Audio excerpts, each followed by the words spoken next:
Samantala, kaisa ang ilang kapuso stars at personality sa panawagang panagutin ang mga sangkot sa katiwalian sa gobyerno. Ang ilan sa kanila dumalo sa mga protesta kahapon. May unang chika si Nelson Canlas. Not the usual ang Sunday run ni Dingdong Dantes. Kasama ni Kapuso Primetime King sina Kuya Kim Atienza, Benjamin Alves at ilang miyembro ng isang running community. Naka-black shirt sila na may mensahe ng paglaban at pagtakwil sa katiwalian. Ayon kay Dong, we hoped, we dreamed for a corruption-free Philippines, for accountability from those who have stolen from us. Ipinagdarasal din daw nila ang mga lumahok sa mga rally. May kanya-kanya raw tayong paraan ng pagpapahayag ng ating hinaing at paghahanap ng pag-asa.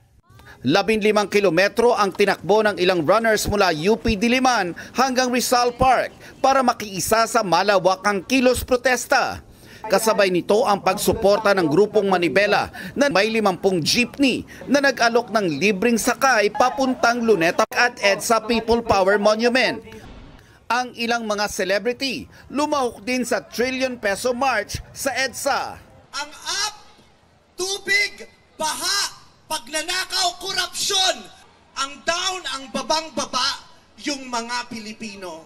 Si Jenilyn Mercado naman nagpost sa Instagram ng mensaheng protect people, not pockets. Invest in the future, not corruption. Panawagan niya, end corruption now.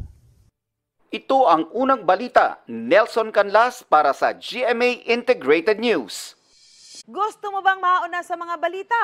Mag-subscribe na sa GMA Integrated News sa YouTube at tumutok sa unang balita.